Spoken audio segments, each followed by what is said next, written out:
यूरोपीय व्यापार।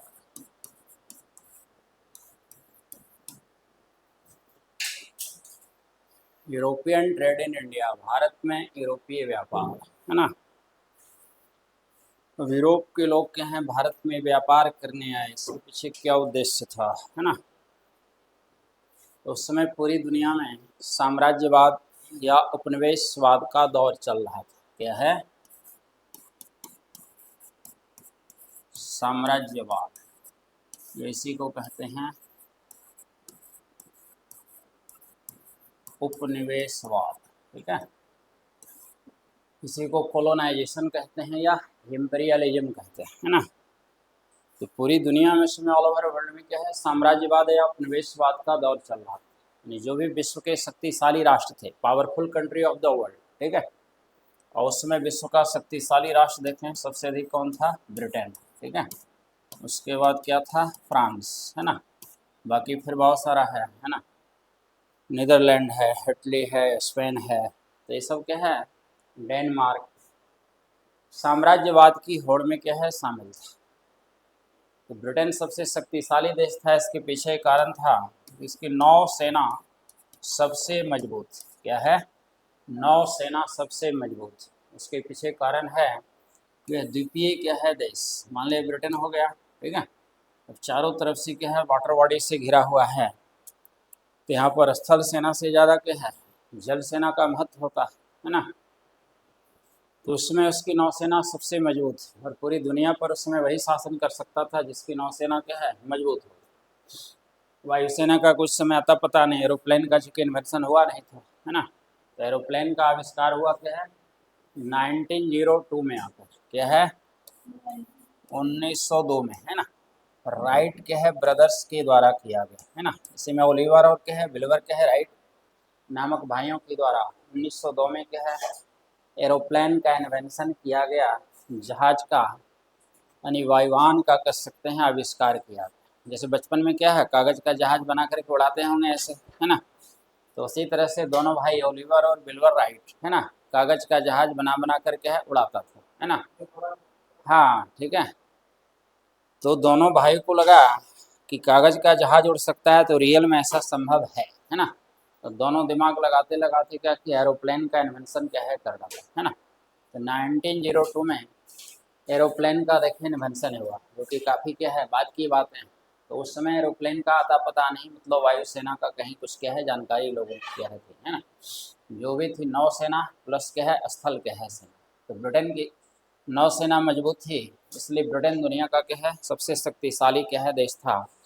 और एक छोटा सा देश, है ना, जो हमारे क्या है एक राज्य के बराबर भी क्या है देखे नहीं, है ना। 100 से अधिक देशों पर क्या किया, शासन किया, हुकूमत क्या है किया, है ना। कारण था उस समय most powerful country of the world Britain, ठीक। और दूसरा शक्तिशाली देश था क्या है, फ्रांस, है ना। यहाँ पर भी बहुत सारा देखिए क्या है, यूरोपीय क्या है कंपनियां भारत क्या है पहुंची है ना।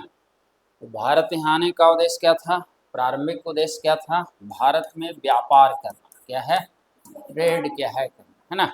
लेकिन धीरे धीरे इसी में क्या है एक उसका छुपा हुआ बड़ा उद्देश्य था। किसी भी देश में कंपनी पहले जाता था क्या है ट्रेड पर्पस से व्यापार करने के लिए, लेकिन धीरे धीरे वहाँ के राजनीतिक मामलों में, पॉलिटिकल क्या है मैटर में इंटरफेयर करता है ना। तो राजनीतिक मामलों में हस्तक्षेप करते हुए उसे अपना उपनिवेश बना लेता था, कॉलोनी बना लेता था, है ना।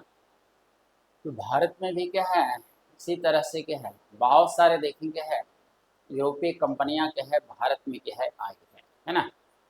तो इसी में पहली जो कंपनी थी उसको क्या कहते हैं, पुर्तगाली कंपनी, पुर्तगीज क्या है कंपनी, है ना। क्या कहेंगे, पुर्तगाली कंपनी। तो पुर्तगाल भी उस समय एक प्रमुख देखें क्या है शक्ति था, पावरफुल क्या है कंट्री में वो भी क्या है शामिल है ना। जैसे ब्रिटेन है, फ्रांस है ना, स्पेन, इटली, नीदरलैंड, डेनमार्क, है ना। उसी तरीके से क्या है पुर्तगाल, ठीक। तो यहाँ पर देखें क्या है सबसे पहले क्या है पुर्तगाली कंपनी क्या है भारत आई, क्या है पुर्तगाली कंपनी। अब इसका आगमन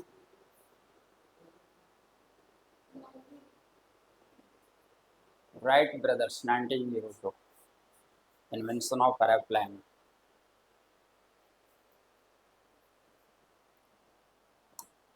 तो कहते हैं कि पुर्तगाली कंपनी क्या है सबसे पहले देखी क्या है ना।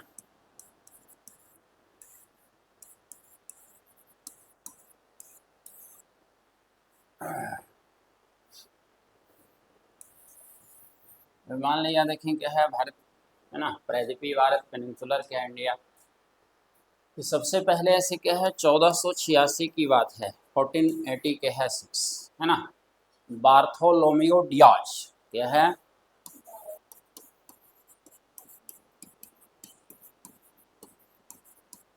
बार्थोलोमियो डियाज नामक पुर्तगाली के है व्यक्ति के द्वारा, ये सब नाविक था है ना।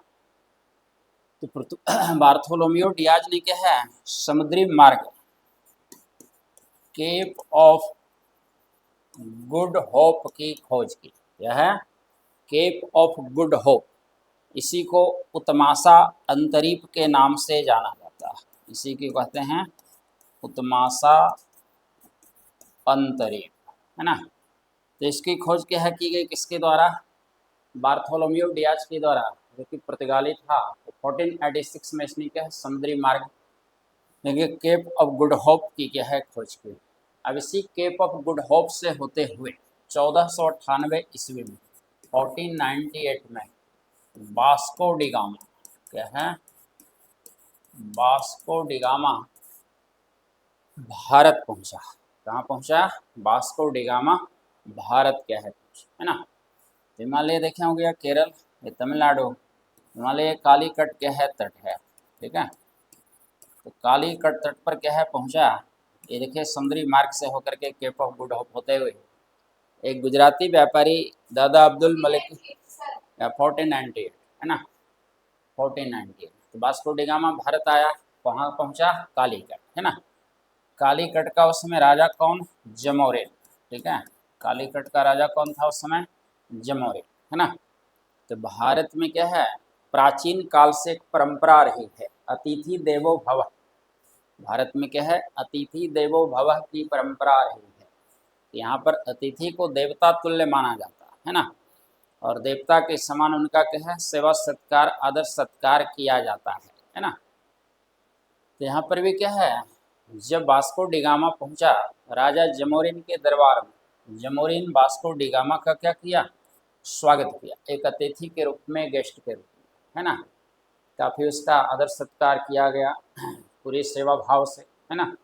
और जब वास्को डी गामा यहाँ से लौटने लगा है, यहाँ से क्या है लौटने लगा, ठीक है, अपना देश क्या है पुर्तगाल, तो उसको बहुत सारा उपहार दिया गया, क्या है जमोरिन के द्वारा है ना, बहुत सारा गिफ्ट दिया गया, उपहार दिया गया। तो उपहार में क्या है दिया गया जड़ी बूटी काली मिर्च मसाला, केरल में जैसे कहते आज भी क्या है उसको स्पाइस गार्डन कहा जाता है, मसालों का बगीचा, क्योंकि केरल में मसाले का उत्पादन क्या होता है अधिक होता है ना।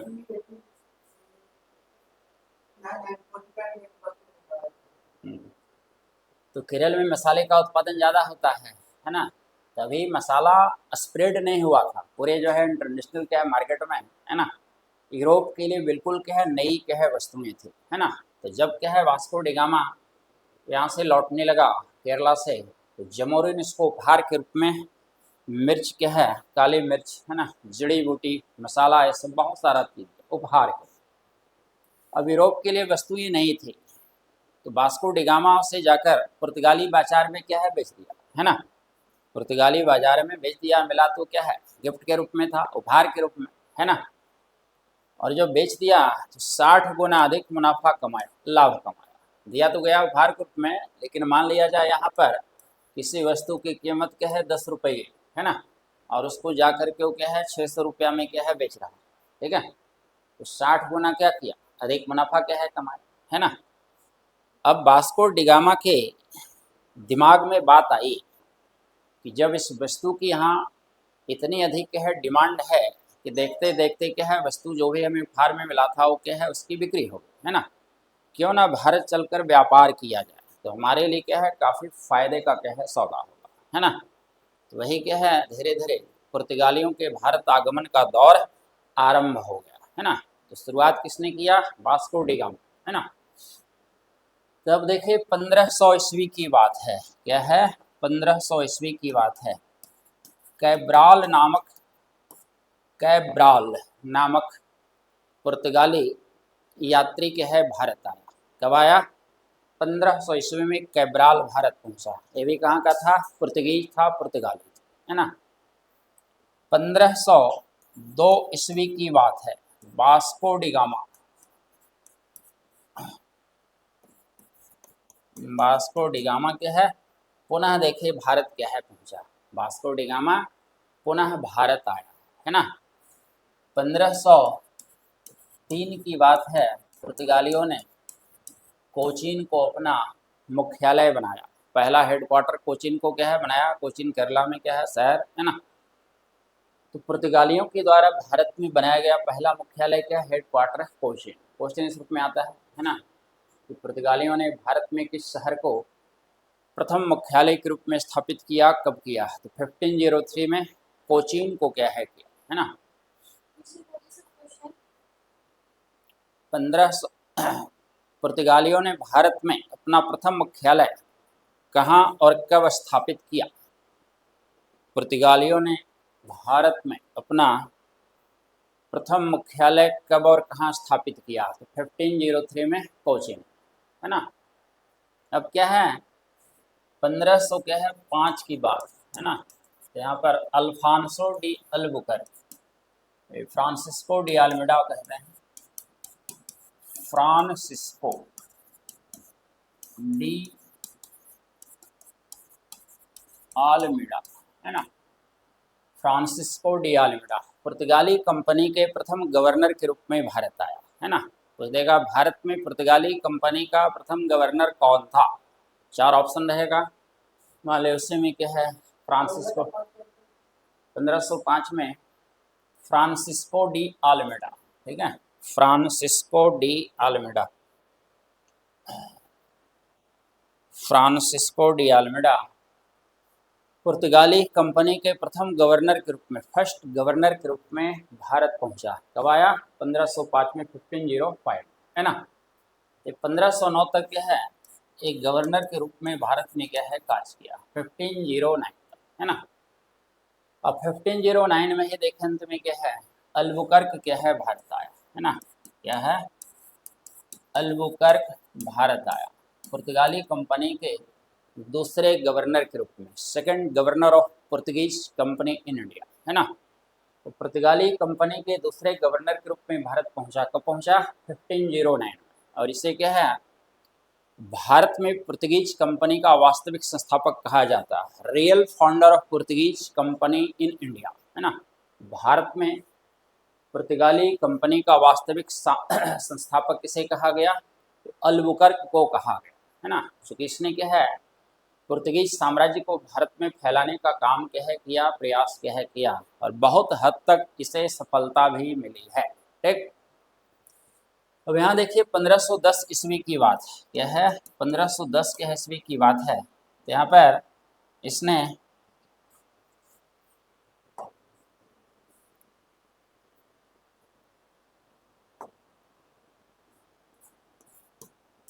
(1510 ईस्वी की बात, ठीक है। गोवा पर आक्रमण किया पुर्तगालियों ने, और यूसुफ आदिल शाह को पराजित करके गोवा पर क्या है? अधिकार कर लिया, है ना। बीजापुरी सुल्तान था यूसुफ आदिल शाह, तो उससे गोवा क्या है? छीन लिया।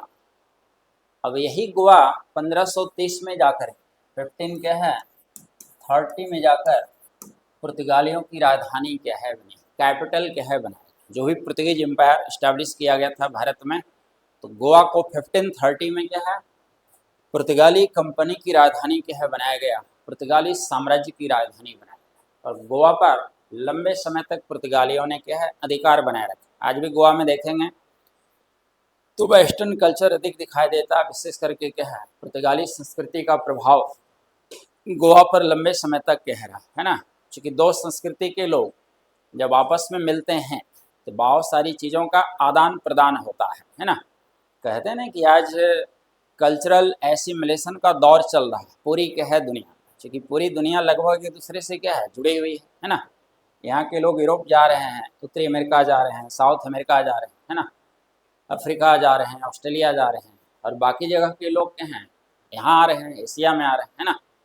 तो अलग अलग क्या है देशों का अलग अलग अपना क्या है कल्चर होता है ना। तो दो संस्कृतियों का आपस में मिलन होता है तो बहुत सारी चीज़ों का आदान प्रदान होता है, इसी को कल्चरल कहते हैं, एसिमिलेशन। जैसे हम लोग जो वेशभूषा धारण करते हैं, शर्ट पैंट जींस, है ना, जैसे भारतीय वेशभूषा तो है नहीं, ये सब क्या है, सब विदेशी क्या है ना। और हमारी वेशभूषा को कुछ क्या किया, विदेशियों ने उसको क्या है अपनाने का प्रयास किया। भारत का वेशभूषा पारंपरिक इधर में क्या देते है ना, धोती कुर्ता, है ना, कुर्ता पैजामा, यही सब चलता था पहले, है कि ना।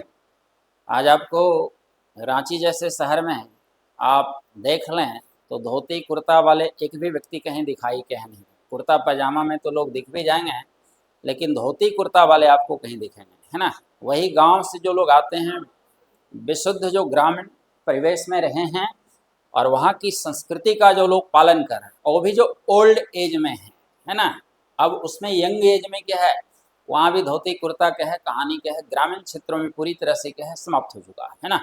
जो ओल्ड एज के हैं लोग पहले से के हैं वैसे वेशभूषा धारण करते आ रहे हैं, तो वही लोग कुछ दिखाई के है देते है ना। तो यहाँ पर क्या है, इसी जो भी समझे, बहुत लोग जैसे मान लिया सांस्कृतिक इसको प्रदूषण के रूप में भी क्या लेते हैं कि कल्चरल पॉल्यूशन भी क्या होता है, क्योंकि हम लोग वेस्टर्न कल्चर को फॉलो कर रहे हैं और वो लोग हमारे कल्चर को फॉलो कर रहे हैं, है ना। जैसे है ना योगा, योगा क्या है, एक प्राचीन भारतीय क्या है विधा, है ना। तो हम लोग स्वयं को क्या है योगा से दूर कर रहे हैं, है ना। लेकिन जो नॉर्थ अमेरिकन कंट्रीज है, यूरोपियन के हैं लोग हैं, है ना, तो वहाँ के लोग सब क्या हैं योगा को अपनाने का प्रयास कर रहे हैं, जो स्थान देने का प्रयास कर रहे हैं, क्योंकि भाग दौड़ की ज़िंदगी से लोग वहाँ के हैं उब चुके हैं, है ना। तो उनका ध्यान थोड़ा सा मेडिटेशन की ओर क्या है जा रहा है, उसमें योगा की क्या होती है बहुत बड़ी क्या है भूमिका होती है ना, क्योंकि ध्यान को केंद्रित करना, एकाग्रचित क्या है करना, है ना। तो योगा उसमें क्या है इम्पोर्टेंट रोल क्या है प्ले करता है ना। तो बहुत सारी ऐसी बातें हैं कि हम लोग क्या है वेस्टर्न कल्चर की बातों को क्या है एक्सेप्ट कर रहे हैं, फॉलो कर रहे हैं, और जो विदेशी हैं वो हमारे कल्चर को क्या है अपनाने का प्रयास कर रहे हैं, है ना। तो यहाँ पर देखें क्या है, जो गोवा की बात कर रहे थे, तो गोवा पर चूंकि प्रभाव के हैं, जैसे देश आज़ाद हुआ 1547 को, है ना, लेकिन गोवा कब फ्री हुआ, रिलीज हुआ पुर्तगालियों के चंगुल से 18 जून 1900 देखें 61 को आकर के क्या है हुआ, ठीक है, 18 जून 1961, है ना। तो इसलिए 18 जून को गोवा रेवोल्यूशन डे के रूप में मनाया जाता है, गोवा क्रांति दिवस के रूप में मनाया जाता है, क्योंकि लंबे समय के पश्चात देखें गोवा को पुर्तगालियों के चंगुल से मुक्त कराया गया, क्योंकि देश आज़ाद हुआ 15 अगस्त 1947 को। तो उस समय पुर्तगाली सरकार से भी बात की गई भारत सरकार के द्वारा कि आप गोवा पर अपना अधिकार छोड़ दें, है ना, तो बेहतर होगा, है ना। लेकिन लंबे समय तक बातचीत चली, कोई प्रभाव क्या है दिख नहीं रहा था, है ना। पुर्तगाली सरकार इस बात को मानने को तैयार नहीं थी। तो फाइनली क्या है पुलिस कार्रवाई के द्वारा बलपूर्वक क्या है गोवा को देखें क्या है 18 जून 1961 को भारत में क्या है मिला लिया गया, और गोवा पुनः भारत का हिस्सा बना, अंग क्या है ना। इसलिए 18 जून को गोवा क्रांति दिवस के रूप में, गोवा रेवोल्यूशन डे के रूप में मनाया जाता है ना।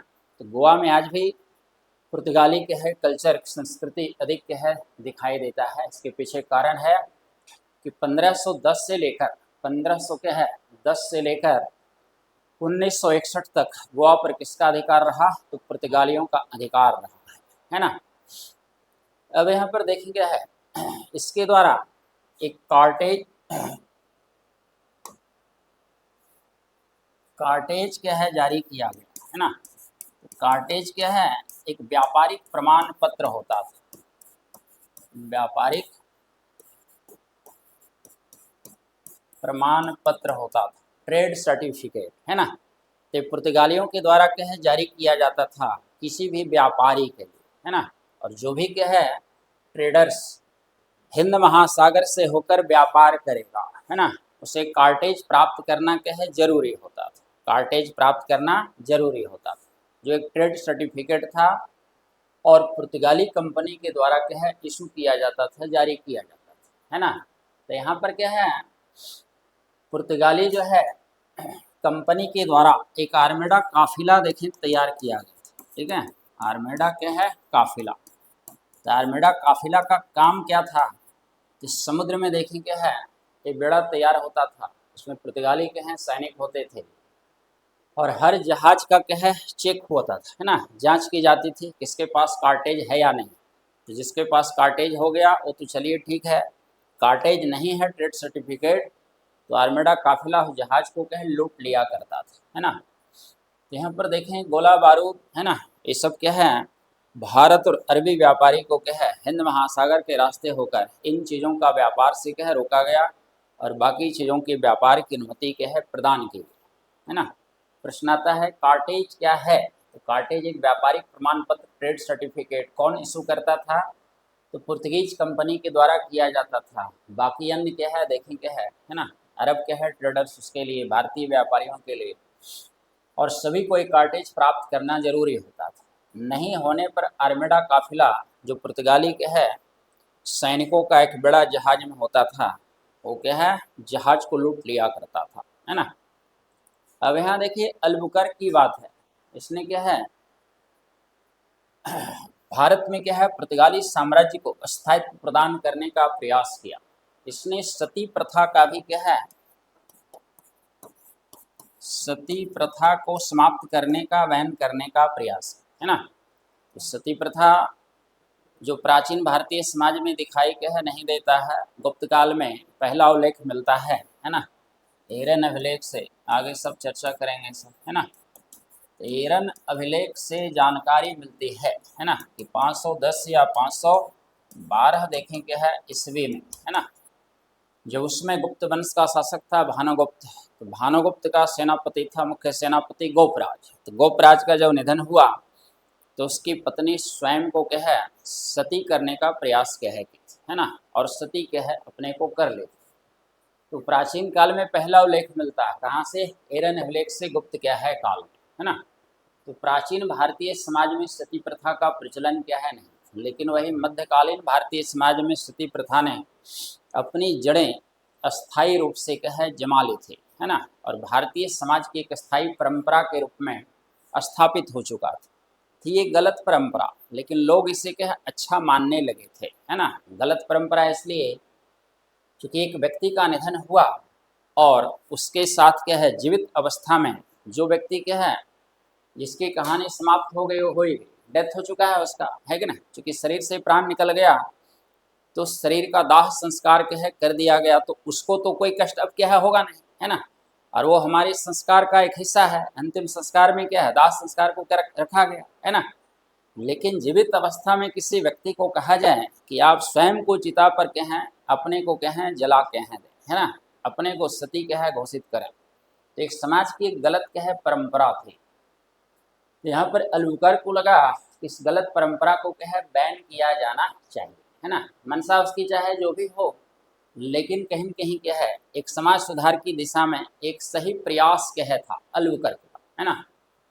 तो यहाँ पर भारत में ऐसा देखें या पूरी दुनिया में कहीं कोई उदाहरण नहीं मिलता कि जब क्या है किसी महिला का निधन हो तो कोई पति अपने आप को सती क्या है घोषित किया, है ना। लेकिन जब वैवाहिक जुड़वा में पति का निधन होता था तो महिलाओं से अपेक्षा की जाती थी समाज के द्वारा, है ना, कि वे स्वयं को क्या है चिता पर अपने आप को जला करके सती क्या है घोषित करें, है ना। तो समाज की क्या है पिछड़ापन का द्योतक इसको क्या है माना गया। तो प्राचीन भारतीय समाज कहीं न कहीं मध्यकालीन भारतीय समाज से क्या है बेहतर क्या है ना, क्योंकि प्राचीन भारतीय समाज में बाल विवाह की प्रथा क्या है नहीं थी, सती प्रथा की क्या है समस्या नहीं थी, है ना। बहु विवाह जिसे एक से अधिक शादियाँ कहते हैं उसकी क्या है समस्या नहीं थी, है ना। विधवा पुनर्विवाह को गलत नहीं माना जाता था। लेकिन वही सब चीज़ें क्या है मध्यकालीन भारतीय समाज आते आते समाज में अपनी गहरी जड़ें क्या है जमा चुकी थी। तो समाज लगातार क्या है पिछड़ रहा था, पतन की ओर क्या है अग्रसर था। तो हमें क्या है इन चीज़ों को क्या है रोकना था। तो यहाँ पर क्या है अलबुकर्क के द्वारा देखिए कुछ प्रयास ऐसा किया गया तो उसने सती प्रथा को क्या है बैन किया, है ना। लेकिन एक गलत प्रथा उसने क्या है लागू किया कि उसने पुर्तगाली क्या है पुरुषों को भारतीय महिलाओं के साथ विवाह करने के लिए क्या है प्रेरित किया है ना। साइंटिफिक दृष्टिकोण से इन सब चीज़ों को सही माना जाता है, लेकिन अपनी जो परंपरा है, अपनी जो संस्कृति है, अपना जो समाज का नियम कानून है, उसके हिसाब से सब चीज़ें क्या है, गलत क्या है होता है ना। तो उसने गलत क्या है, देखें यहाँ पर बढ़ावा कह दिया कि पुर्तगाली पुरुषों को भारतीय महिलाओं के साथ विवाह करने के लिए प्रेरित किया है ना। अब देखिए पुर्तगाली भारत में आए, किन किन चीज़ों को प्रभावित किया, किन किन चीज़ों पर उसका इम्पैक्ट पड़ा, है ना। तो क्या अभी बताए कि जो दो संस्कृतियों का आपस में मिलन होता है तो बहुत सारी चीज़ों का आदान प्रदान होता है। जैसे वास्को डी गामा को यहाँ उपहार के रूप में क्या मिला, मिर्च मसाला। यूरोपीय बाजार में जाकर क्या किया, बेच दिया। चूँकि वहाँ के लिए वो चीज़ें क्या थी, नई थी। वहाँ के लोग अभी क्या है, मसाले से पूर्णतः परिचित क्या है, थे नहीं, है ना। तो उनके लिए क्या है, बिल्कुल नई क्या है वस्तु थी, उसका डिमांड क्या है, ज़्यादा था। तो भारत के लोग भी बहुत सारी चीज़ों से क्या है, अवगत क्या है, नहीं थे, है ना। पुर्तगाली जब क्या है भारत आया तो भारत में आलू का उत्पादन होना आरंभ हुआ, है ना। कहते हैं ना कि आज भारत में आलू का उत्पादन क्या है, बड़े पैमाने पर होता है, पोटैटो का, है ना। सोलेनम, इसको ट्यूबेरोसम कहते हैं साइंटिफिक नेम, है ना, साइंस में पढ़ना बायो। तो आलू का उत्पादन क्या है भारत में कब से आरंभ हुआ, जब पुर्तगाली क्या है, पुर्तगीज यहाँ पर क्या है, भारत क्या है पहुँचा, है ना। पुर्तगाली, ठीक। आलू का उत्पादन, फिर क्या है, तंबाकू का उत्पादन भारत में इससे पहले नहीं होता था। आज क्या है, टोबैको प्रोडक्शन भारत में लार्ज स्केल पर होता है, बड़े पैमाने पर होता है ना। तो तंबाकू की खेती भारत में कब से आरंभ हुई है ना। जब पुर्तगाली भारत पहुंचा तो उसने भारत में तंबाकू का उत्पादन आरंभ किया है, टोबैको प्रोडक्शन, है ना। तो कुछ स्टेट जैसे मान लिया गुजरात है, आंध्र प्रदेश है, बिहार है ना। इस सब में देखें तंबाकू का उत्पादन क्या है, बड़े पैमाने पर होता है। बाकी इसका जो प्रोडक्ट है उससे रिलेटेड हो तो उत्पादन पूरे देश में हो रहा है ना। तो पुर्तगालियों ने भारत में आलू का उत्पादन आरंभ किया। उसके आने के बाद भारत में तंबाकू का उत्पादन आरंभ हुआ, है ना। तो एक होता है कलमी किस्म का आम, है ना। क्या होता है, कलमी किस्म का आम। एक आम लगाते हैं, सीधा बीज बोए, एक कलमी आम लगाए, है ना। तो कलमी किस्म का जो आम होता है, कलमी आम का है, इसका उत्पादन क्या है, पुर्तगालियों ने ही भारत में क्या किया, आरंभ किया, है ना। एक होता है अल्फांसो किस्म का आम, ठीक है, अल्फांसो किस्म का आम। तो इसका भी उत्पादन भारत में कब से आरंभ हुआ, जब पुर्तगाली क्या है भारत पहुंचा है ना। पुर्तगाली भारत पहुंचा है, ठीक है। फिर भारत में जहाज निर्माण का कार्य क्या है आरंभ हुआ, शिप क्या है बिल्डिंग कहते हैं ना। भारत में जलयानों का निर्माण सबसे अधिक कहाँ होता है, आंध्र प्रदेश के विशाखापत्तनम में। चूँकि यो क्या है, डॉकयार्ड जो है सबसे गहरा है ना। और वहीं पर जलयानों का निर्माण क्या है, शिप बिल्डिंग सबसे अधिक होता है। तो भारत में जहाज निर्माण का कार्य क्या है, पुर्तगालियों के आने से आरंभ क्या है हुआ, है ना। इसके अलावा भारत में क्या है, प्रिंटिंग क्या है, प्रिंटिंग देखें, प्रेस की शुरुआत हुई, क्या है, प्रिंटिंग प्रेस की शुरुआत हुई किसके आगमन से, पुर्तगालियों के आगमन के क्या है पश्चात, है ना। फिर क्या है, भारत में गोथिक स्थापत्य कला से, गोथिक स्थापत्य कला शैली का क्या है विकास हुआ है ना। अब गोथिक स्थापत्य कला शैली क्या, जिस तरीके से बिल्डिंग का, भवन का, स्मारक का निर्माण हो रहा था पुर्तगाल में, है ना, उसी तरीके से इसी डिजाइन पर क्या है भारत में बिल्डिंग कंस्ट्रक्शन किया जाने लगा, है ना।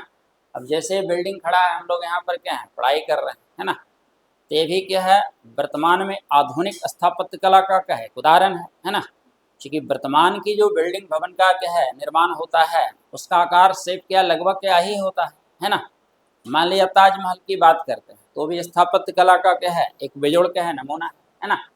तो अलग अलग समय में या फिर कहें अलग अलग क्या है देशों में, है ना, स्थापत्य कला की जो शैली है वो अलग अलग क्या है हुआ करती थी। और जब भी कोई विदेशी हमारे यहाँ आया शासन क्या है करने के लिए, तो उसने क्या है वहाँ की स्थापत्य कला शैली को भारत में भी क्या है आरंभ करने का प्रयास किया, है ना। तो ताजमहल भी कह सकते हैं स्थापत्य कला का क्या है उदाहरण है, जो कि शाहजहां के पीरियड में मुगल काल में क्या है बनाया गया था, मुमताज की क्या है स्मृति में। तो जिस तरह से क्या है पुर्तगाल में देखिए भवन का निर्माण होता था, उसी तरीके से भारत में भी क्या है भवन का निर्माण ये सब क्या है किया जाने लगा है, ठीक है, निर्माण किया जाने लगा। तो इसी को नाम दिया गया गौथिक स्थापत्य कला शैली, है ना। पुर्तगाली जब भारत में आया तो वहाँ पर क्या है ईसाई धर्म के हैं मानने वाले लोग क्या हैं ज़्यादा क्रिश्चियन, है ना। तो भारत में भी क्या है क्रिश्चियन धर्म का प्रचार प्रसार देखें उसी समय से क्या हो गया आरंभ क्या है हो गया, है ना। तो ईसाई कह सकते हैं विचारधारा का मत का भारत में क्या हुआ प्रचार प्रसार देखिए आरंभ, है ना। क्वेश्चन मान लिया देखिए मेंस में भी इस तरह से, पीटी में तो हर पीटी में, हाँ पीटी में तो देखिए क्वेश्चन हर जगह से क्या उठ रहा है, एक एक लाइन में आपको 2 से 3 क्वेश्चन पूछा जा सकता है ना।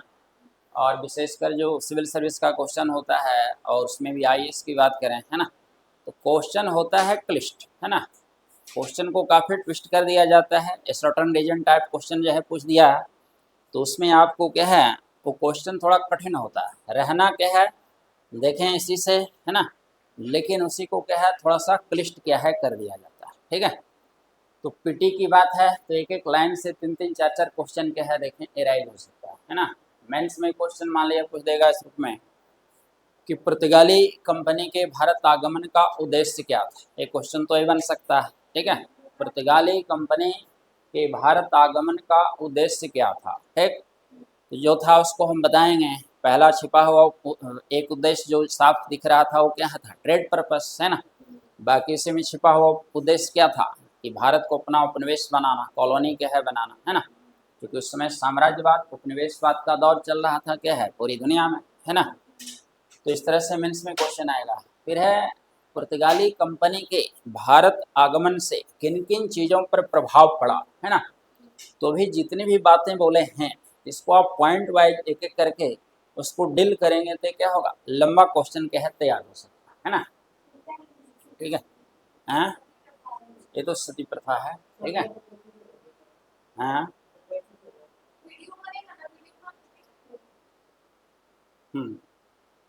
यहाँ पे उसमें फिर देख लीजिएगा सब, ठीक है।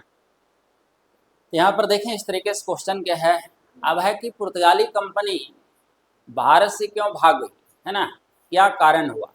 जो अन्य क्या है देखें इसके तो नीतियाँ जो थी वो क्या है असहनशीलता की नीति। किसी भी देश में आप जाकर के काम करते हैं तो वहाँ पर नीतियाँ कुछ सही होनी चाहिए, तो यहाँ के शासकों के प्रति यहाँ की जनता के प्रति इसकी जो नीतियाँ थी पुर्तगाली कंपनी की, है ना, वो क्या है गलत क्या है नीति थी, है ना। लोगों की क्या है सहनशीलता से क्या है बाहर, तो असहनशीलता की नीति कर सकते हैं, है ना। दूसरी बात है लूट मार की क्या है नीति, है ना, लूट मार की नीति कहीं भी चलेगी। आज मान लिया लोकतंत्र है भारत में और उसमें शासक वर्ग के द्वारा गलत किया जाता है तो कहते हैं ना कि ये नेता सही नहीं क्या किया गलत किया, है ना, क्योंकि जनता के धन को क्या किया लूट रहे हैं लोग, है कि नहीं। और ये तो क्या है विदेशी है ना, जो विदेश से आकर के क्या है यहाँ पर शासन कर रहा है और उसकी जो नीतियाँ लूट मार खसोट की होगी तो निश्चित है कि भारत के लोगों के मन में उनके प्रति क्या है घृणा नफरत की क्या है भावना, है कि नहीं। तो इनकी नीति क्या थी लूट मार खसोट की क्या है नीति, है ना। बाकी जब क्या है अन्य यूरोपीय कंपनियां भारत पहुंची तो व्यापारिक एकाधिकार के लिए क्या है ट्रेड मोनोपोली इस्टेब्लिश करने के लिए आपस में सभी के बीच क्या है प्रतिस्पर्धा क्या है आरंभ हो गई, कॉम्पिटिशन का दौर हो गया सब, है ना, कि कौन कंपनी उसमें आगे क्या है बढ़ती है ना। और उसमें कंपनी फाइनली क्या है पिछड़ने क्या है पिछड़ने, है ना। तो एक कारण देखें हो गया। फिर कह सकते हैं कि पुर्तगाली कंपनी क्या है एक सरकारी कंपनी थी, है ना, और यहाँ जो भी गवर्नर था पुर्तगीज कंपनी का उसे क्या है पुर्तगाली गवर्नमेंट से अपेक्षित सहयोग क्या है नहीं मिला, है ना। और सरकारी स्तर पर कोई भी क्या है डिसीजन मेकिंग प्रॉब्लम होता है, निर्णय लेने में क्या है विलम्ब होता है ना। जबकि निजी स्तर पर क्या है व्यक्ति तुरंत क्या है क्विक डिसीजन ले सकता है ना। अब ईस्ट इंडिया कंपनी आई, ब्रिटिश ईस्ट इंडिया कंपनी तो क्या थी एक प्राइवेट कंपनी थी, तो वहाँ पर क्विक डिसीजन जो गवर्नर जनरल है वो भी क्या है ले सकता था, है ना। लेकिन यहाँ सारा आदेश क्या है पारित होना था कहाँ वहाँ पर पुर्तगाली क्या है देखिए क्या है ना, गवर्नमेंट की क्या है द्वारा। पुर्तगाली गवर्नमेंट जो भी आदेश क्या है देता था यहाँ के गवर्नर को पुर्तगीज क्या है कंपनी के गवर्नर को क्या है उसे फॉलो करना होता था, उसका पालन करना होता था, है ना। तो एक कारण है कि इस पर सरकारी नियंत्रण था, है ना, जिसके कारण ये कंपनी क्या है पिछड़ने लगी, है ना। फिर जब क्या है ब्राज़ील की क्या है खोज हुई, है ना, यानी यूरोप जो ब्राज़ील के संपर्क में आ गया तो पुर्तगालियों का ध्यान कहाँ चला गया, ब्राजील की ओर चला गया, है ना। तो भारत के प्रति क्या है उसका ध्यान धीरे धीरे भारत से क्या है हटने लगा। तो ये सब बहुत सारा क्या है कारण हुआ, जिसके कारण देखें पुर्तगाली कंपनी फाइनली क्या है भारत में गोवा तक ही कुछ क्षेत्रों में सिमट करके रह गई। इसका साम्राज्य क्या है कुछ क्षेत्रों में सिमट करके रह गई, है ना। तो इस तरीके से पीटी और मेंस कहीं भी क्वेश्चन क्या है पूछा जा सकता है। और आईएएस का जो क्वेश्चन होता है वो हर तरीके का होता है, यानी कि पहले जैसे जेपीएससी में होता था, बीपीएससी में खूब लंबा लंबा क्वेश्चन अपना कुछ डाले ऑप्शनल पेपर में, है ना। तो ऐसा क्या है नहीं, है ना। कुछ क्वेश्चन मान लिया 2 नंबर का पूछ देगा, कुछ 5 नंबर का है, कुछ 10 नंबर का है ना। तो इस तरीके से तोड़ करके तो कहीं से भी क्या है क्वेश्चन क्या है एक लिमिट क्या है वर्ड होता है ना। किसी का आंसर 50 वर्ड में देना है तो 50 वर्ड में ही देना है ना। यदि इसके लिए 100 वर्ड निर्धारित है, 100 150 है तो 150, 250 है 250, है ना। और यदि निबंध वगैरह ऐसे लिखना है 600 क्या है किया गया तो 600 में ही देना, है ना। तो हमें इसका भी ख्याल क्या है रखना होता है। वर्ड एक लिमिट है, उसमें मान लिया इतना स्थान है, उसी में आपको क्या इस तरीके से क्या लिखना है। गागर में जिसको कहते हैं सागर क्या है भर देना, है ना। कम शब्दों में सहज और सरल तरीके से अपनी बातों को रखने का प्रयास करना है ना, जिससे एग्जामिनर के ऊपर काफ़ी अच्छा प्रभाव आपका पड़े, है ना। कठिन शब्द जिसको क्लिष्ट कहते हैं सब, है ना। कठिन शब्दों के प्रयोग से क्या है हमें स्वयं को बचाना होता है ना। जितना आसान शब्द हो उसका यदि हम प्रयोग करें तो एग्जामिनर के ऊपर काफ़ी अच्छा प्रभाव पड़ता है ना। और अच्छा क्या है स्कोर क्या है मिलता है, ठीक है। तो अच्छे मार्किंग के लिए हमें इन सब चीज़ों का जो आपकी लिखावट है साफ हो, स्पष्ट हो, इतना क्लियर हो कि वो एग्जामिनर उसे क्या है पढ़ सके, है ना। और बिल्कुल सहज क्या है सरल शब्दों में उसका प्रयोग किया जाना चाहिए, है ना। तो इन सब चीज़ों का वहाँ पर क्या है ख्याल देखें रखना पड़ता है। अब जैसे वर्ड लिमिट की बात है ना। तो यदि हम 600 वर्ड की बात करते हैं तो इसमें 10-20 आगे पीछे चल सकता है, ठीक है।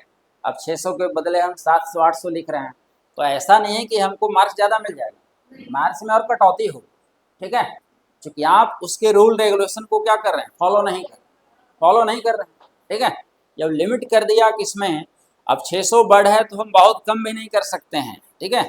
चलिए मान लिया 575 हुआ, 580 हुआ तो क्या है चलेगा, है ना। तो 10 आगे, अब जहाँ 50 वर्ड है तो इसमें बहुत ज़्यादा आगे पीछे कर भी नहीं सकते, है कि नहीं।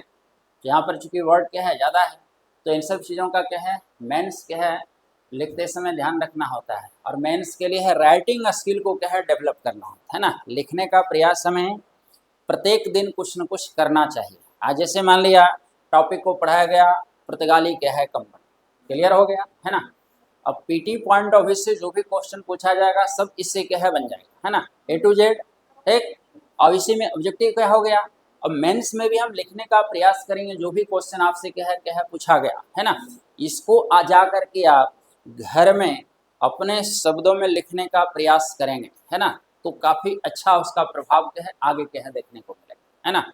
और बाकी जैसे टेस्ट वगैरह होता है तो वो चीज़ें क्या है ज़रूरी है। आपका राइटिंग स्किल से पता चलता है कि आप यहाँ पर 3 घंटे में बैठ करके समय के अंदर आप सारे प्रश्न का जवाब दे पा रहे हैं या नहीं, है ना। तो टेस्ट से वो चीज़ें क्या है क्लियर होता है ना। तो आगे जैसे टेस्ट वगैरह होगा मेंस का, है ना, तो उसमें जो है आप लोग को अपने आप को क्या है तैयार करके क्या है रखना होगा, है ना। तो राइटिंग स्किल पहले डेवलप करना क्या है ज़रूरी है ना। तो इन सब चीज़ों पर ध्यान केंद्रित करेंगे तो ज़्यादा क्या है बेहतर होगा, ठीक है। तो पुर्तगाली कंपनी क्लियर हो गया, ठीक। कहीं से कुछ भी पूछा जाएगा आप लोग इसका आंसर दे सकते हैं, ठीक है। दूसरा देखिए कहते हैं डच कंपनी, क्या कहेंगे डच कंपनी, है ना। एक कंपनी देखें क्या है 1602 में भारत आई, कब आई 1602 में भारत आई, है ना। पहले पुर्तगाली 1498 1498 में, है ना। तो यहाँ पर देखें पुर्तगाली डच कंपनी क्या है दूसरी कंपनी है यूरोपियन जो भारत क्या है पहुंची है ना। ऐसे क्या है 1500 देखे 95 की क्या है बात है ना। द हस्तमान नामक क्या है व्यक्ति देखें भारत क्या है पहुंचा था, ठीक है। ये भी कहाँ का था नीदरलैंड या हॉलैंड का, ठीक है। हाँ नीदरलैंड या उसी को हॉलैंड कहते हैं, दो नाम है, ठीक। तो डच कंपनी जो पहुंची है भारत वो क्या है 1600 क्या है ना। और इसके द्वारा 1605 ईस्वी में 1600 क्या है 5 ईस्वी में मसूलीपट्टनम में देखें प्रथम व्यापारिक है कोठी की स्थापना की गई, ट्रेड सेंटर है ना। उसमें कारखाना भी जैसे इसको नाम दिया गया, तो कारखाना या फैक्ट्री का मतलब ये नहीं है, ऐसे फैक्ट्री का मतलब हम लोग क्या निकालते हैं जहाँ किसी वस्तु का प्रोडक्शन होता है, लेकिन रियल में यहाँ किसी वस्तु का प्रोडक्शन नहीं होता। व्यापार से संबंधित जो वस्तुएं एकत्रित करके एक जगह रखी जाती थी, आज का गोडाउन उसको कर सकते हैं, ठीक है क्या है गोडाउन है ना। इसी को व्यापारी कोठी ट्रेड सेंटर के है नाम दिया गया, फैक्ट्री के हैं कारखाना के हैं, किसी रूप में क्वेश्चन आ जाता है। तो डचों ने अपनी क्या है पहली फैक्ट्री कहाँ स्थापित की, मसूलीपट्टनम या मछलीपट्टनम में है ना। कितने में, तो 1605 है ना। बाकी फिर इसके द्वारा देखें तेगेनपट्टनम है ना और अन्य स्थानों पर क्या है व्यापारिक कोठी की स्थापना की जाती है ना। और इस कंपनी के द्वारा क्या है सूती कपड़ा, काली मिर्च है ना, मसाला वगैरह पर अपना क्या है ध्यान केंद्रित किया गया। हाँ, काली मिर्च का ट्रेड के लिए है ना। अब क्या है जब अन्य कंपनियां, पुर्तगाली तो क्या है पहले से यहाँ पर थे ही, ठीक है। अन्य कंपनियां जब भारत के है पहुंची है तो इसका भी क्या है उन कंपनियों के साथ संघर्ष स्थापित हुआ, एक कंपनी भी स्ट्रगल करने लगी, इसलिए व्यापारी का अधिकार स्थापित करने के लिए, ट्रेड मोनोपोली इस्टेब्लिश करने के लिए है ना। तो जिसमें कि यह कंपनी पिछड़ने लगी और ब्रिटिश ईस्ट इंडिया कंपनी के हाथों क्या है यह कंपनी क्या है पराजित हो गई, ठीक है। ब्रिटिश ईस्ट इंडिया कंपनी के हाथों यह कंपनी पराजित है ना। तो यहाँ पर 17 देखिए क्या है 59 में बेदरा का युद्ध हुआ। कौन सा युद्ध, बेदरा का युद्ध हुआ और इसमें यह कंपनी बुरी तरह पराजित हुई ब्रिटिश कंपनी के हाथों है ना। तो भारत में इसका जो भी कारोबार था है ना वो कारोबार समेट करके कंपनी दक्षिण पूर्वी एशियाई देशों की ओर पलायन क्या है करेगी है ना। तो दक्षिण पूर्वी एशियाई देश में किसको रखते हैं, Indonesia, Malaysia, Thailand, Brunei, Vietnam, Laos, Philippines है ना। तो ये सब क्या है तो उधर की ओर कंपनी देखें पलायन क्या है करेगी है ना। तो इसमें क्या है ये छोटा है पुर्तगाली कंपनी के देखें तुलना में है ना। तो क्वेश्चन ऑब्जेक्टिव तो कहीं से बन सकता है ना, मेंस में क्वेश्चन इस रूप में से क्या है पूछ सकता है कि डच कंपनी भारत कब आई, इसका क्या उद्देश्य था भारत आने का, ठीक है। फिर हो सकता है कि डच कंपनी भारत में व्यापारिक एकाधिकार स्थापित करने में असफल साबित हुई है ना, इस कथन की पुष्टि करें, इस तरीके से क्वेश्चन आ सकता है, ठीक है। तो यहाँ पर क्या है पीटी मेंस, यहाँ भी देखें क्वेश्चन, कुछ क्वेश्चन जैसे काफ़ी शॉर्ट आ जाता है, मान लीजिए टिप्पणी लिखना है ना, तो कुछ लॉन्ग भी आता है, तो कहीं भी किसी रूप में क्वेश्चन क्या है पूछा जा सकता है, ठीक है। तीसरी जो कंपनी है उसे कहते हैं ब्रिटिश कंपनी, क्या है ब्रिटिश कंपनी है ना। हाँ, इसके बाद ठीक है तो ब्रिटिश कंपनी की नींव रखी गई थी 31 दिसंबर, ठीक है 1600 ईस्वी को, ठीक है। कुछ साहसी के है व्यापारियों के द्वारा, ठीक है कब 31 दिसंबर 16 के है 100 है ना।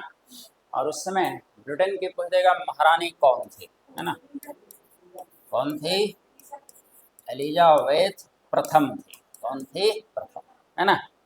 अभी एलिजाबेथ द्वितीय का निधन हुआ कुछ समय पहले, तो चार्ल्स प्रिंस चार्ल्स को वहाँ का महाराजा बनाया गया है ना। एक ही वंश में जब दो लोग होते हैं सेम नाम से है ना, नाम तो वहाँ भी एलिजाबेथ, नाम यहाँ भी एलिजाबेथ है ना, कन्फ्यूजन क्या है क्रिएट ना हो। फ्रांस में जैसे लुई है ना, लुई लुई लुई है कि नहीं, अब सबका नाम लुई, अब कौन लुई, कन्फ्यूजन क्रिएट होगा ना। यहाँ जैसे एक व्यक्ति का दो नाम रहे, दो मान लिया दो मनोज के यहाँ बैठे रहे है ना, अब हम पुकारे मनोज तो दो मनोज हैं, कन्फ्यूजन क्रिएट होगा किस मनोज का नाम ले रहे हैं सर, है कि नहीं।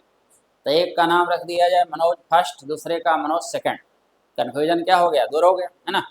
इतिहासकारों ने, हिस्टोरियन ने इतिहास लिखते समय क्या किया, फर्स्ट सेकंड के है नाम में जोड़ दिया है ना। नाम रियल था एलिजाबेथ है ना, जिस समय सोर्स जुड़ाकर हिस्टोरियन ने इतिहास लिखा तो नाम में फर्स्ट सेकंड थर्ड क्या है इस तरीके से जोड़ के आ दिया। अब यहाँ पर एलिजाबेथ प्रथम के द्वारा ब्रिटिश कंपनी को, ईस्ट इंडिया जो कंपनी थी उसको पूर्वी देशों के साथ 15 वर्षों के लिए क्या है व्यापारिक अनुमति की छूट क्या है दी। कितने 15 क्या है वर्षों के लिए, है ना, कि आप चाहें तो पूर्वी देशों के साथ 15 वर्षों के लिए व्यापार कर सकते हैं। ठीक, अब यहीं पर देखें क्या है 1608 की क्या है बात है। ठीक है, यहाँ का राजा क्या है जेम्स क्या है प्रथम, जेम्स क्या है फर्स्ट, है ना। ये जो 15 वर्षों के लिए छूट दी गई थी इसको अनिश्चित काल के लिए बढ़ा दिया, इनडेफिनिट टाइम के लिए, है ना। ब्रिटिश ईस्ट इंडिया कंपनी से कहा गया कि आप अनिश्चित काल के लिए इनडेफिनिट टाइम के लिए पूर्वी देशों के साथ व्यापार कर सकते हैं, हम रोक के हैं नहीं लगाए, है ना, या कोई टाइम लिमिट नहीं कर रहे हैं कि आप 10 साल 15 साल 20 साल करें, जब तक चाहें आपकी इच्छा है कर सकते हैं इनडेफिनिट टाइम के लिए, है ना। अब 1608 में ही जेम्स प्रथम के द्वारा, है ना, अपने दूत के रूप में क्या है भेजा गया हॉकिंस को। ठीक है, किसको भेजा गया, तो विलियम हॉकिंस को क्या है भेजा गया, है ना। बात 1608 की है, उसमें मुगलों का भारत में क्या था शासन, ठीक है, और मुगल बादशाह कौन था जहांगीर, है ना। तो ये क्या है देखिए समुद्री मार्ग होकर के क्या है पहुंचा कहाँ पर सूरत, सूरत से फिर देखें क्या है पहुंचा आगरा, कहाँ पहुंचा आगरा, है ना, मुगलों की राजधानी थी, है ना। तो वहाँ पर क्या है जहांगीर से बातचीत हुई और इसने क्या है ईस्ट इंडिया कंपनी के लिए भारत में व्यापार करने की अनुमति प्राप्त करनी चाहिए, है ना। ट्रेड अप्रूवल क्या है हासिल करने का प्रयास किया गया, किसके द्वारा हॉकिंस के द्वारा, है ना। अभी देखें इसको भेजा क्यों गया था, क्योंकि ये फारसी का अच्छा जानकार था, है ना, क्या है फारसी का काफ़ी अच्छा जानकार था और मुगलों की राजकीय भाषा क्या थी फारसी थी।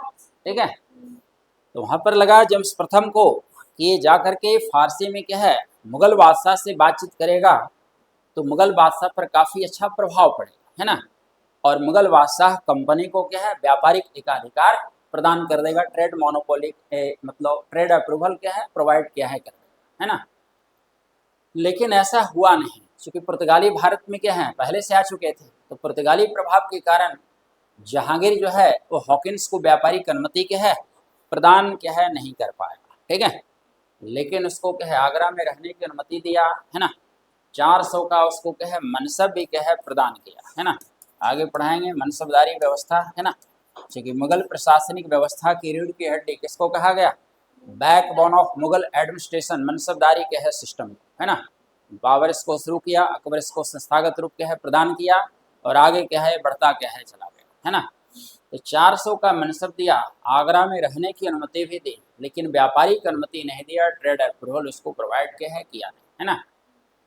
अब क्या है देखें 1600 क्या है 11 की क्या है बात है स्वाली के निकट क्या है स्वाली नामक स्थान पर, है ना, पुर्तगाली क्या है पराजित हो गया, किसके हाथों अंग्रेजों के हाथ। ठीक है, किसके हाथ अंग्रेजों के हाथ।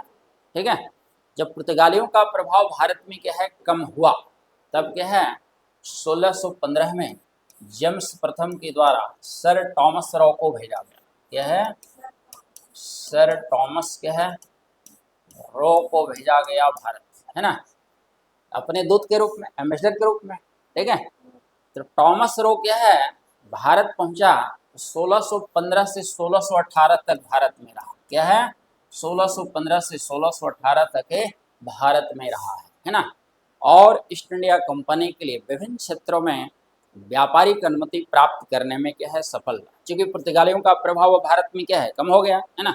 अंग्रेज धीरे धीरे अपनी स्थिति को क्या कर रहा था मजबूत कर रहा था, है ना। तो यहाँ पर क्या है सर टॉमस रो बहुत सारे क्षेत्र में क्या है ईस्ट इंडिया कंपनी के लिए ट्रेड अप्रूवल हासिल करने में सफल क्या है रहा है ना। आप धीरे धीरे कंपनी का विभिन्न क्षेत्रों में देखें व्यापारिक क्या है जो है ट्रेड सेंटर कर सकते हैं स्थापित क्या है की जाने लगी, है ना। पहले सूरत में खुला 1600 क्या है 33 में क्या है उड़ीसा में जगह है बालासोर, है ना, वहाँ पर देखें क्या है खोला गया, है ना। 16 क्या है 39 में क्या है मद्रास जिसका वर्तमान नाम क्या है चेन्नई है ना, यहाँ पर भी क्या है ब्रिटिश ईस्ट इंडिया कंपनी का ट्रेड सेंटर क्या है खोला गया और यहीं पर क्या है इस समय अंग्रेजों ने क्या है एक किला का फोर्ट का निर्माण करवाया, है ना। क्वेश्चन आता है कि अंग्रेजों द्वारा निर्मित भारत में प्रथम किला कब और कहाँ, है ना। सेंट क्या है जॉर्ज फोर्ट इसको नाम दिया, सेंट जॉर्ज फोर्ट, ठीक है, इसे नाम देखें दिया गया है ना। किला का नाम क्या है? Saint George Fort. ठीक, क्वेश्चन वाले पूछ दिया कि अंग्रेजों द्वारा भारत में निर्मित किला कौन सा है? पहला किला सेंट जॉर्ज फोर्ट कहाँ बनवाया गया? मद्रास में। किस वर्ष? 1630 के है 9। ठीक है, ये क्वेश्चन बहुत पूछा गया है हर एग्जाम में, सिविल सर्विस जो भी एग्जाम हुआ है लगभग हर जगह क्वेश्चन क्या है पूछा गया है ना। तो अंग्रेजों के द्वारा निर्मित भारत में क्या है? प्रथम किला देखिए क्या है? सेंट जॉर्ज फोर्ट किला, जो मद्रास में क्या है? फ्रांसिस डे के द्वारा क्या है? बनवाया गया था। किसने बनवाया? तो फ्रांसिस डे के द्वारा बनवाया है ना। अब क्या है? 16 क्या है? 51 की बात है ना। कंपनी के द्वारा हुगली में देखें क्या है? व्यापारिक सेंटर की स्थापना क्या है की? यहाँ पे हुगली। फिर 16 क्या है? 61 की क्या है बात है ना। पुर्तगाल की राजकुमारी थी कैथरीन ब्रिगांजा। क्या है? कैथरीन ब्रिगांजा है ना। तो कैथरीन देखें ब्रिगांजा की शादी की गई ब्रिटेन के राजकुमार चार्ल्स के साथ। ब्रिटेन के राजकुमार क्या है?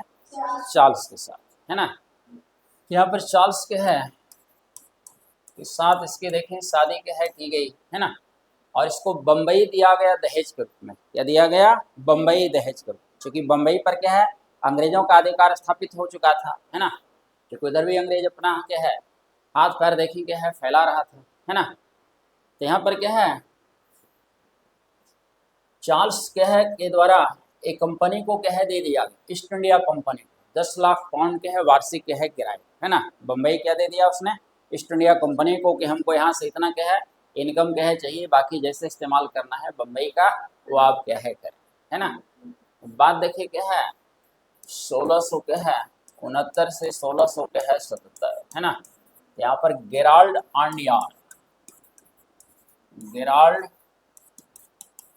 आंडियार जो है बम्बई के गवर्नर के रूप में क्या है कार्य किया। किसने किया? गेराल्ड आंडियार 1669 टू 1677 है ना। इसलिए गेराल्ड आंडियार को मुंबई का वास्तविक संस्थापक क्या है कहा। क्या कहा गया? रियल फाउंडर ऑफ क्या है मुंबई है ना, बम्बई। ठीक, तो गेराल्ड आंडियार यहाँ का वास्तविक देखे संस्थापक है ना।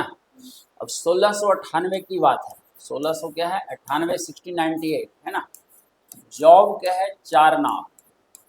जॉब चारनाक नामक एक अंग्रेज अधिकारी के द्वारा है ना कोलकाता नगर की नींव रखी गई। कोलकाता पहले क्या है? नगर नहीं था, सिटी के रूप में है ना।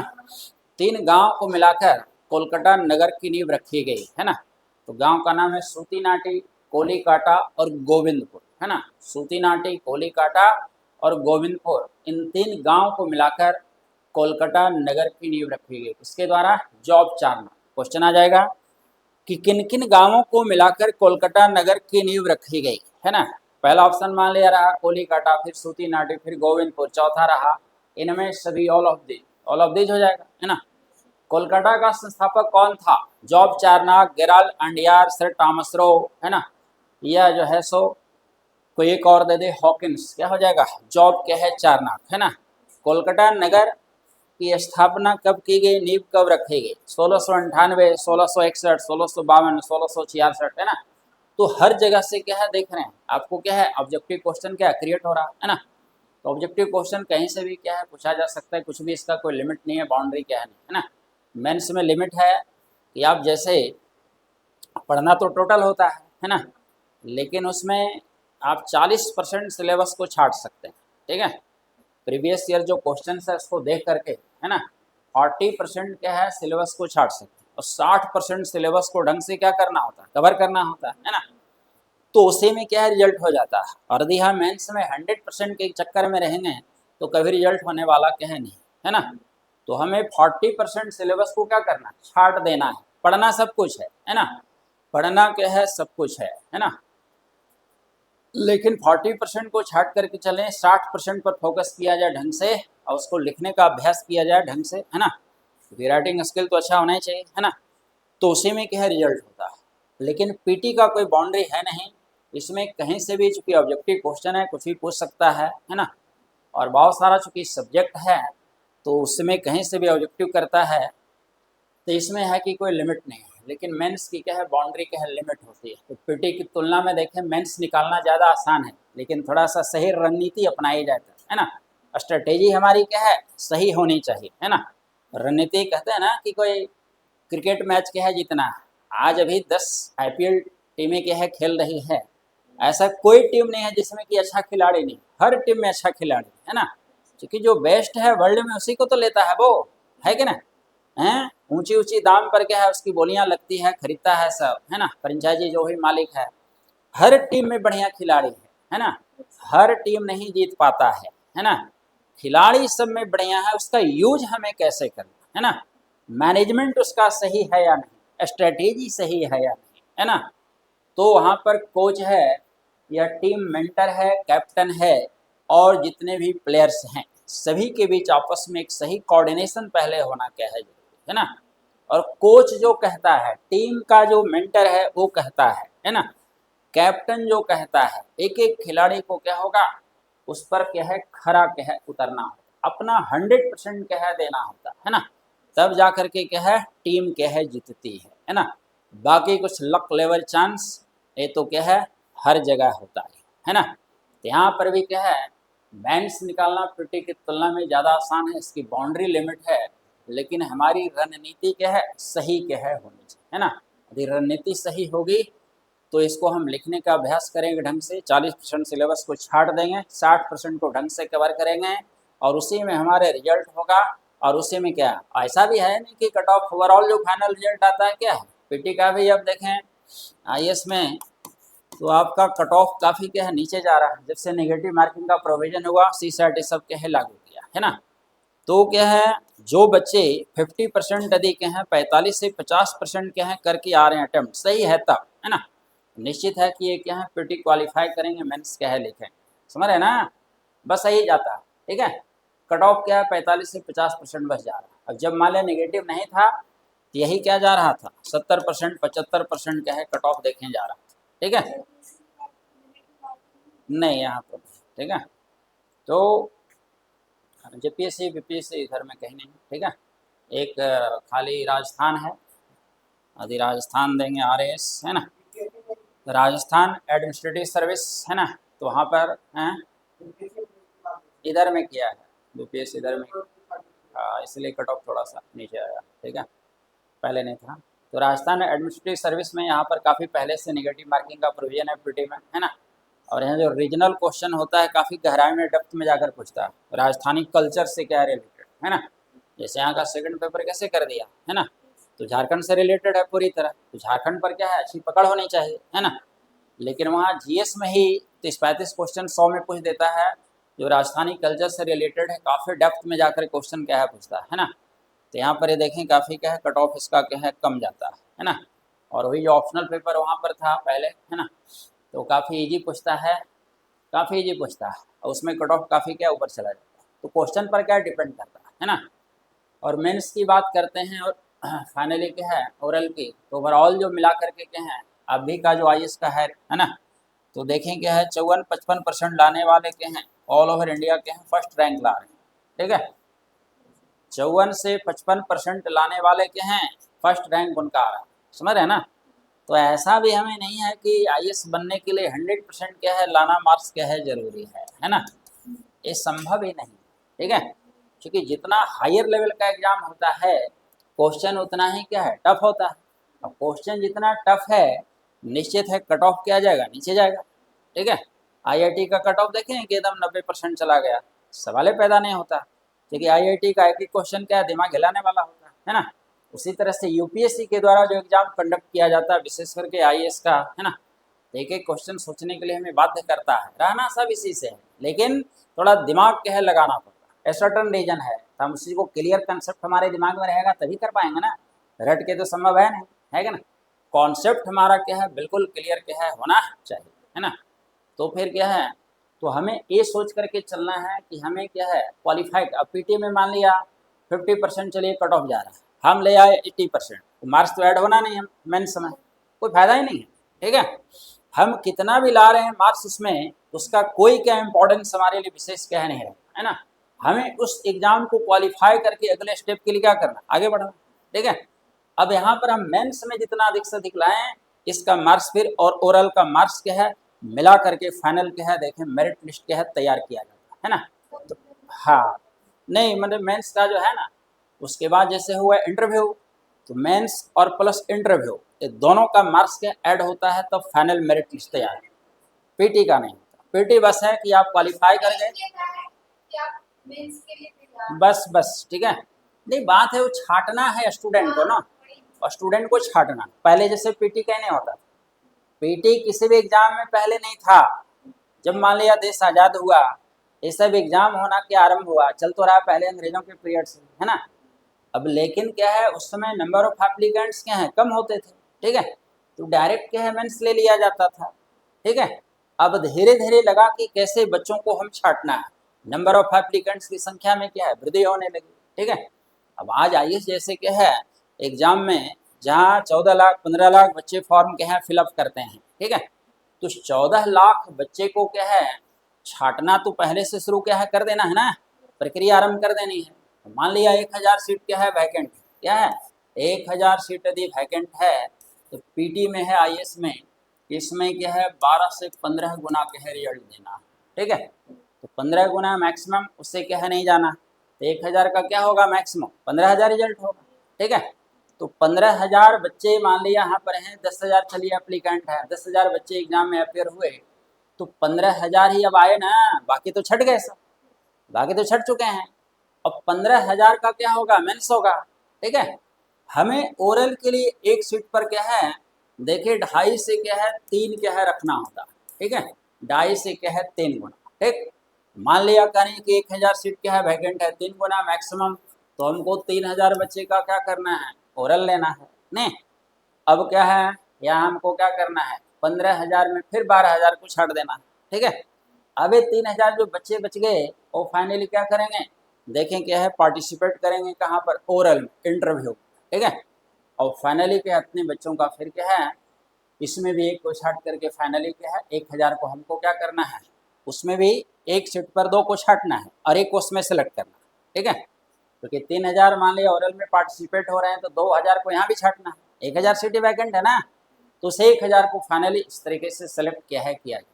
बाकी इसमें रैंक के हिसाब से बहुत सारा कैडर होता है, 5 कैडर होता है, कुछ पोस्ट का ऑप्शन 3 दिया जाता है ना। जो बच्चे जैसा रैंक जिनका, अब हर कोई चाहते हैं कि हम आईएएस बने, है कि नहीं, हर कोई चाहते हैं कि आईएएस बने, उसके बाद फिर क्या है आईपीएस आईएफएस को लोग हैं लाइक करते हैं, है ना। तो रैंक पर डिपेंड करता है कि आपका रैंक क्या है ना। हाँ पोस्ट मिलेगा वही है ना। रैंक यदि अच्छा है तो आपको आईएएस मिल जाएगा या आईएफएस जो भी चाह रहे हैं आपके हिसाब से मिल जाएगा।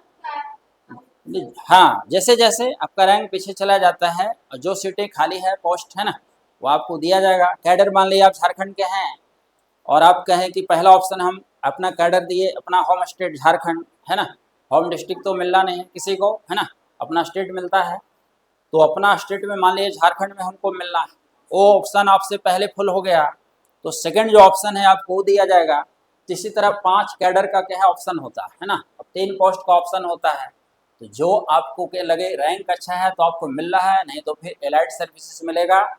और आपको मान लिया अंडमान निकोबार में भेजना है तो भेजा जाएगा, तो आपको क्या है जाना है, नहीं है तो छोड़ना है छोड़ी, है क्या, वो डिपेंड करता है फिर आपके ऊपर।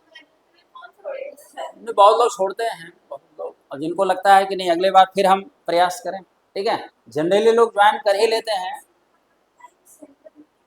हाँ कहीं भी ऑल ओवर इंडिया, कहीं भी ऑल ओवर इंडिया कहीं भी। नहीं मतलब आपका अपना अभी बताइए ना, आपका कैडर जैसे मान लीजिए झारखंड, ठीक है, झारखंड के हैं, रैंक अच्छा है और यहाँ पर लग रहा है कि अपने पहला ऑप्शन कैडर के रूप में झारखंड को चूज किया, यहाँ पर यदि सीट वैकेंट है कि वहाँ पर क्या है एक क्या है आईएएस प्रोफेशनल्स की आवश्यकता है, ठीक है, तो आपको मिल जाएगा अपना कैडर। नहीं है आपसे पहले रैंक वाले से फुल हो चुका है कि ना, तो सेकंड जो ऑप्शन आपका कैडर ने आपने चूज किया उस स्टेट पर विचार किया जाएगा। मान लो वो बिहार है, वो मान लो यूपी है ना, फिर थर्ड है, फोर्थ है, फिफ्थ है, 5 कैडर होता है ना। पांचों कैडर यदि आपसे पहले फुल है तो फिर जहां चाहे भारत सरकार का कार्मिक और प्रशासनिक विभाग आपको भेज के है सकता है, ठीक है, क्योंकि यूपीएससी उसको सेलेक्ट करती है ना, और भेजा जाता है भारत सरकार के कार्मिक और प्रशासनिक विभाग के पश्चात, और वो अलग अलग राज्यों के कैडर में फिर क्या है उनको क्या है भेजते हैं, है ना। तो ये सब चीज़ें क्या है डिपेंड करता है आपके रैंक के ऊपर, कितना मार्क्स आपने लाया, क्या रैंक है, तो इन सब सारी बातों पर ही निर्भर क्या है करता है। ठीक है, तो यहाँ पर देखिए बता रहे थे कि 1698 जॉब चौरनॉक ने क्या है सूती नाटी कोलीकाटा गोविंदपुर को मिलाकर कोलकाता नगर की नींव कह रखी। जॉब चारनॉक कलकत्ता का क्या हो गया संस्थापक क्या हो गया संस्थापक। ठीक है, और वहीं पर देखें 1700 में क्या है 1700 ईस्वी में है ना फोर्ट विलियम